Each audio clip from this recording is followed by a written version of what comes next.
হঠাৎ করেই এক মাতাল পা ফসকে রেল লাইনে পড়ে যায়। আশেপাশে দাঁড়িয়ে থাকা লোকজন মূর্তির মতো তাকিয়ে থাকে, যে কোনো মুহূর্তে ট্রেন চলে আসবে। একটা অপরিচিত মাতালের জন্য কেউ জীবনের রিস্ক নিতে চায় না। হঠাৎ করেই ভিড়ের মধ্য থেকে কাটো নামের একটি ছেলে হিরোর মতো জাম্প করে নেমে গেল ট্রেন লাইনে।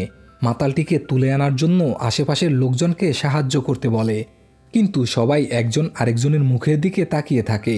কাটো ভিড়ের মধ্যে তার ছোটবেলার ক্লাসমেট কেইকে দেখতে পায়। সে কেইকে সাহায্য করতে বলে, কিন্তু কেই কিংকর্তব্য বিমূঢ় হয়ে বলদের মতো দাঁড়িয়ে থাকে। কোনো উপায় না পেয়ে কাটো টেনে হিঁচড়ে অনেক কষ্টে মাতালটিকে প্ল্যাটফর্মের দিকে নিয়ে আসে। এর মধ্যেই ট্রেন অনেক কাছাকাছি চলে আসে। লোকজন টানাটানি করে কোনো মতে মাতালটিকে উপরে তুলে আনে, কিন্তু কাটো উপরে উঠতে পারছিল না। এই দৃশ্য দেখে কেই তাড়াতাড়ি করে কাটোকে টেনে তুলতে যায়, কিন্তু দুর্ভাগ্যবশত দুজনেই ট্রেন লাইনের মধ্যে পড়ে যায়। মুহূর্তের মধ্যেই ট্রেন তাদের দুজনকে বাটনা বেটে দিয়ে চলে যায়। সবকিছু এতটাই দ্রুত ঘটে যায়, ট্রেনে কাটা পড়ার ব্যথা বুঝতে বুঝতে তারা চলে আসে একটা অদ্ভুত সাদা রুমের মধ্যে। যেন মরার পরে পার্টি করতে কেউ একজন হোটেলে রুম বুক করে রাখছিল, রেললাইন থেকে সরাসরি 5 স্টার হোটেলে। ওই রুমের মধ্যে বেশ কিছু কনফিউজড মানুষ ছিল, সাথে একটা বিশাল কালো বলের মতো বস্তু। কেই দরজা খুলতে যায়, কিন্তু দরজা লক করা। কাটো জানালা খুলতে গেল, সেগুলোও লক করা। হঠাৎ কাটো কেইকে বলে, তোকে এত ডাকাডাকির পরেও সাহায্য করলি না কেন? সময় মতো সাহায্য করলে আজকে আমাদের কাউকেই মরতে হতো না। কেই পরিস্থিতি সামলাতে বলে, আসলে অনেকদিন দেখা সাক্ষাৎ না হওয়াতে হঠাৎ করে চিনতে পারিনি। ওদের কথা শুনে রুমের মধ্যে থাকা বাকিরাও বলে ওঠে, আমরাও আজকেই মরলাম, আর পরক্ষণেই এই রুমের মধ্যে চলে এলাম। মনে হয় আমাদের সবাইকে কোনো গ্রুপ ট্যুরে নেওয়া হবে।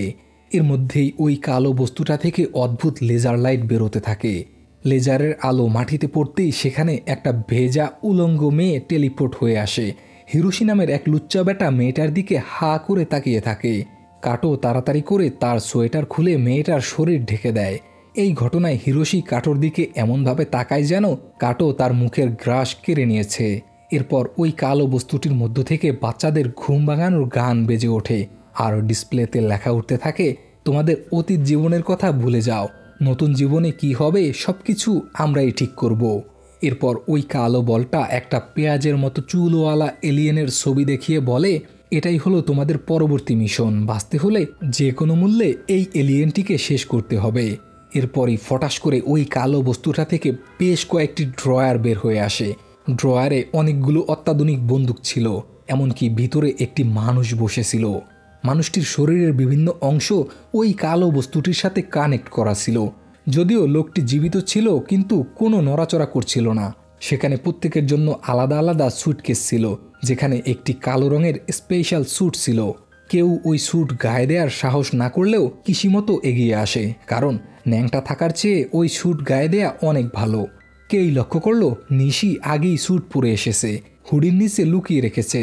সবাই যখন বন্দুকগুলো নেড়েচেড়ে দেখছিল, তখন হঠাৎ করেই সুজুকি বলে ওঠে, আমার স্পষ্ট মনে আছে, অ্যাক্সিডেন্টের পর আমাকে হাসপাতালে নিয়ে যাওয়ার পথে পাওয়ারফুল ঘুমের ইঞ্জেকশন দেয়া হয়।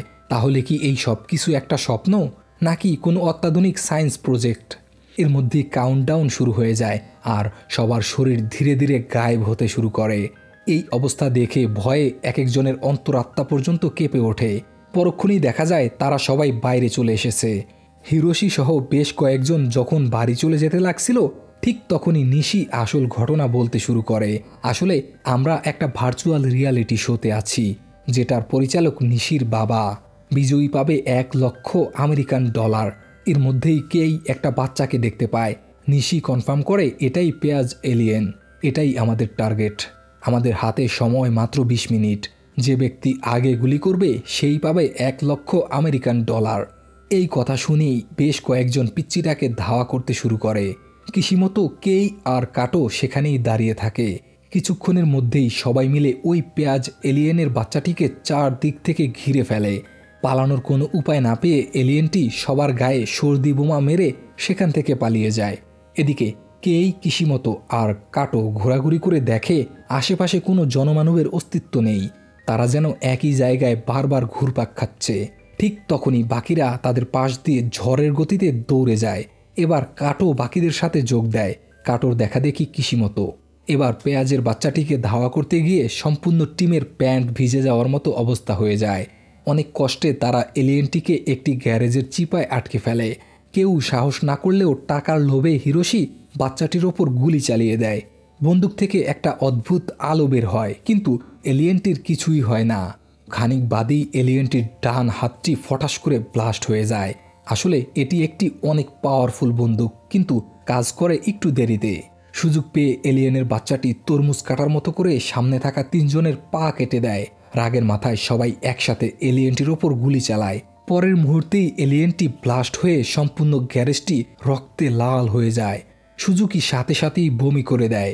উন্মাদ হিরোশি মৃত এলিয়েনটির শরীরে আবারও গুলি চালাতে থাকে। কাটো কোনো মতে তাকে থামায়। এর মধ্যেই পেঁয়াজ হাতে ওই এলিয়েনটির বাবা সেখানে চলে আসে। বাবা এলিয়েনটি সবার আগে হিরোশির একটি পা কেটে দিয়ে তার মাথা চেপে ধরে শূন্যে তুলে দেয়। প্রচণ্ড ব্যথায় হিরোশি ছটফট করতে থাকে। এই ভয়ঙ্কর দৃশ্য দেখে 2 জন তাড়াতাড়ি গুলি চালায়, কিন্তু এলিয়েনটি সবগুলো গুলি হিরোশির শরীর দিয়ে আটকে দেয়। একটু পরেই হিরোশির সম্পূর্ণ শরীর গ্রেনেডের মতো ব্লাস্ট হয়ে যায়। এরপর একে একে এলিয়েনটি বাকি 2 জনকে ভর্তা বানিয়ে কাটোর দিকে এগোতে থাকে। চিৎকার শুনে কেই ওই গ্যারেজের কাছে পৌঁছায়। এলিয়েনটি যখনই কাটোর উপরে হামলা করবে, ঠিক তখনই কিসিমতো সুপার হিরোর মতো এলিয়েনটির ওপর আক্রমণ করে দেয়। সাথে সাথেই তার স্যুট গ্লো করতে থাকে, অর্থাৎ এই স্পেশাল স্যুটের কারণে কিসিমতো এক্সট্রা পাওয়ার আর প্রোটেকশন পাচ্ছে। এবার এলিয়েনটি কিসিমতো আর কাটো 2 জনকে দুদিকে ছুঁড়ে ফেলে দেয়, কিন্তু স্পেশাল স্যুট থাকার কারণে কিসিমতোর কিছুই হয় না। এই ভয়ঙ্কর পরিস্থিতি দেখে কেই তাড়াতাড়ি গাড়ির আড়ালে লুকিয়ে হাতের সুটকেসটি খোলে, কিন্তু সুটকেসের ভিতরে কিছুই ছিল না। এদিকে কেইকে খুঁজতে খুঁজতে এলিয়েনটি একেবারে গাড়ির কাছে চলে আসে। কোনো উপায় না পেয়ে কেই তার হাতে থাকা সুটকেস দিয়ে এলিয়েনটির মাথায় ধাম করে মারে। সুটকেসের আঘাতে খুব বেশি ব্যথা না পেলেও এলিয়েনটি ভয়ঙ্কর এক হুঙ্কার ছাড়ে। ওই হুঙ্কারে আশেপাশে থাকা সকল কাচের বাল্ব, বাতি সবকিছু ভেঙে গুড়িয়ে যায়। সৌভাগ্যবশত কেই এর ভবলীলা সাঙ্গ করার আগেই এলিয়েনটি বন্দী হয়ে যায়। দেয়ালের পাশ থেকে দৃশ্যমান হয়ে ওঠে নিশি। আসলে এলিয়েনটিকে বন্দী করার মোক্ষম সুযোগের অপেক্ষাতেই নিশি স্যুটের পাওয়ার ব্যবহার করে এতক্ষণ অদৃশ্য হয়েছিল। নিশি কেইয়ের হাতে বন্দুক তুলে দিয়ে বলে, তোমার সাহসিকতায় আমি মুগ্ধ। এই পয়েন্ট তুমিই ডিজার্ভ করো। নাও, মালটার ভবলীলা সাঙ্গ করে দাও। কেই এলিয়েনটির দিকে বন্দুক তাক করলেও সাহস করে গুলি চালাতে পারে না।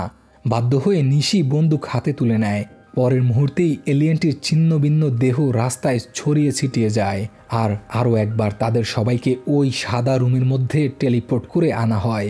কিন্তু অদ্ভুত বিষয় ছিল, কারো গায়ে কোনো ধরনের আঘাতের চিহ্ন ছিল না। এমনকি অর্ধমৃত সুজুকিও সেখানে সম্পূর্ণ সুস্থ অবস্থায় ফিরে আসে। কনফিউশন দূর করার জন্য নিশি সবাইকে বলে, তোমরা যতই মারাত্মক আহত হও না কেন, মিশন শেষ হওয়া পর্যন্ত সম্পূর্ণ মারা না গেলে এখানে সম্পূর্ণ সুস্থভাবে ফিরে আসবে। এই গোল বলটার নাম গ্যান্টোজ। এখন থেকে এটাই আমাদের জীবন মৃত্যু সব কিছু কন্ট্রোল করবে। কাউন্টডাউন শেষ হলে গ্যান্টোজ সবাইকে যার যার পয়েন্ট বুঝিয়ে দেয়। এলিয়েনটিকে মারার কারণে 5 পয়েন্ট পেয়ে নিশির পয়েন্ট এখন 79। বাকিদেরকে 0 পয়েন্টের সাথে বোনাস হিসেবে কিছু গালি দেয়া হয়।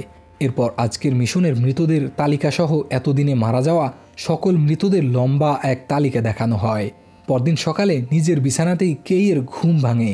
আশেপাশের সবকিছু একদম স্বাভাবিক।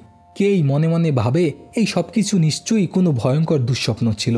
কিন্তু মেট্রো স্টেশনে গিয়ে দেখতে পায় সেখানে পোস্টার লাগানো, ট্রেনে কাটা পড়ে গতকালকেই 2 জন যাত্রী মারা গেছে।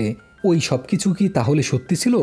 কেই ক্লাসে গিয়ে মনমরা হয়ে বসে থাকে, যেটা নিয়ে অনেকেই হাসি তামাশা করে। কিন্তু কোজিমা নামের একটি মেয়ে চুপচাপ তার স্কেচ করতে থাকে। কোজিমা হয়তো মনে মনে কেইকে পছন্দ করে। ক্লাস শেষে কোজিমা কেইয়ের সাথে কথা বলার চেষ্টা করে, কিন্তু কেই তাকে ইগনোর করে সেখান থেকে চলে যায়। বিকেলবেলা কেই কাটোকে খুঁজতে তার পুরাতন ঠিকানায় যায়, কিন্তু অবাক হয়ে দেখে সেই বিল্ডিংটি আর নেই। এখন এটা শুধুই একটা পার্কিং লট। এরপর হাঁটতে হাঁটতে কেই ওই জায়গায় পৌঁছায় যেখানে এলিয়েনটির সাথে তাদের লড়াই হয়েছিল।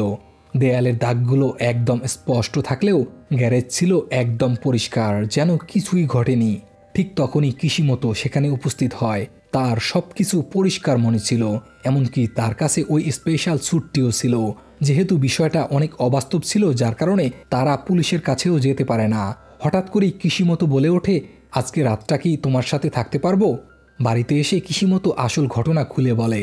এতদিন সে তার প্রেমিকের সঙ্গেই থাকতো, কিন্তু ব্রেকআপের কষ্ট সহ্য করতে না পেরে বাথটাবের মধ্যেই হাতের শিরা কেটে আত্মহননের চেষ্টা করে। ফলাফলস্বরূপ পৌঁছে যায় গ্যান্টোজের আস্তানায়। তার কাছে এখনও কাটোর দেয়া জ্যাকেটটি ছিল। জ্যাকেটটি নাড়াচাড়া করতেই পকেট থেকে একটি ডায়েরি বের হয়ে আসে। কেই ডায়েরিটি পড়ে বুঝতে পারে কাটো মূলত জামিনে আছে। কেই দুয়ে দুয়ে 4 মিলিয়ে ফেলে। যেহেতু কাটোর বাবা মদখোর, মাতাল এবং অত্যাচারী ছিল, যার কারণে জেলে যাওয়াটা কাটোর জন্য নিশ্চয়ই স্বাভাবিক বিষয়। এদিকে স্বপ্নের মধ্যে এলিয়েন শিশুটির মৃত্যুর ভয়ঙ্কর দৃশ্য দেখে কাটো ঘুম থেকে লাফিয়ে উঠে যায়। সে ফ্রেশ হওয়ার জন্য ওয়াশরুমে গেলে তার ছোট ভাই আইমু জিজ্ঞেস করে, কি হলো ভাইয়া, এভাবে হুড়মুড় করে ঘুম থেকে উঠলে কেন? কাটো আসল ঘটনা চাপিয়ে রেখে ছোট ভাইকে ঘুমাতে পাঠিয়ে দেয়। আইমু চলে যাওয়ার সাথে সাথেই আবারও সেই লেজার লাইট তাকে গ্যান্টোজের আস্তানায় নিয়ে আসে। সেখানে গত মিশনে বেঁচে যাওয়া সবাই উপস্থিত ছিল, এমনকি আরও নতুন কয়েকজনকে আনা হয়। একটা সুন্দরী মেয়ে, একটা বয়স্ক মহিলা আর তার কোলে কান্নারত একটা বাচ্চা ছেলে। গ্যান্টোজ আজকেও গতদিনের মতো মিউজিক বাজিয়ে নতুন মিশনের ডিটেল উপস্থাপন করে। আজকের টার্গেট তানাকা এলিয়েন। এখানেই প্রথম পর্ব শেষ হয়। এই বাচ্চা ছেলে আর তার বয়স্ক দাদি কি পারবে তানাকার মতো ভয়ঙ্কর এলিয়েনের মোকাবেলা করতে? জানতে হলে দেখে আসুন পরের পর্ব। ধন্যবাদ সবাইকে।